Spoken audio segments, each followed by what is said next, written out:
A slow smile lifted the corner of his mouth. Under different circumstances, the action would have been considered handsomely cheeky, something that would have gotten me excited about what he had planned. Anxious energy filled me, and I shifted on the bed. He nodded once and then lifted his coffee mug in challenge. Taking a sip, he then moved around the kitchen island to open a closet on the other side of the room. Still carrying his mug, he reached in and grabbed a suit and headed to the bathroom. Returning, clothed in his new outfit, I sucked in a breath at the sight of him. The air scratched my throat and I coughed, bringing his attention to me. He glanced up from adjusting his cuffs. A regular high society prince. His blue eyes twinkled. He knew exactly how he affected me. Not many escape the sea as you have, but it seems though it valued your life, it didn't value your comfort. Why is that? I opened my mouth to respond, but he lifted his hand to silence me at the door. Hovering in the door frame, he added with a sigh, It's not the correct question. The why is predictable, because it is intriguing. Intriguing enough to keep you alive. He tapped the door with his palm. Perhaps, he said more to himself than to me. Then he stared me down to instruct, Find some clothes and join me outside.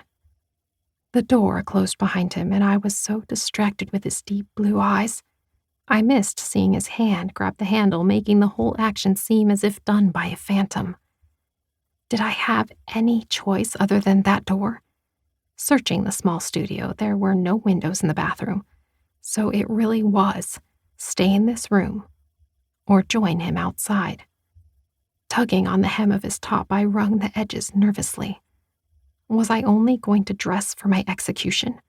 Or did what he say give me hope that the king would keep me alive because the sea did? The closet only had a few items. He was a man of simple needs, it seemed. I ran my hands over the fabrics of a few suits, similar to the one he was wearing, almost like a uniform. I'll bet a fancy uniform. And he was probably the only man who decided to hang up a pair of ripped black jeans and a plain black cotton shirt. Next to it was in stark contrast to the easy attire. This was probably what he was referring to when he asked me to get dressed, as it was the only female clothing available, making me wonder if it belonged to his girlfriend. I didn't find any other evidence of him living with another person, but the place was sparse, so a lack of evidence wasn't evidence of a lack of cohabitation. The dress was beautiful, but a bit too revealing on top for meeting my fate. I grabbed the large white shirt, switched it out for the black lounge button-up, then slipped the champagne-colored sparkles over it. Layering never hurt anyone, and the dress cinched in the extra fabric of the shirt, made to cover the large shoulders of a man who most likely waited for me just outside that door.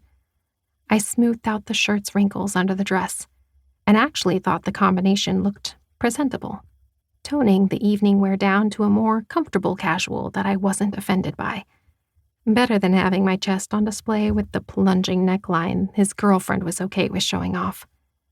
I slipped on the heels underneath and forced myself to open the door.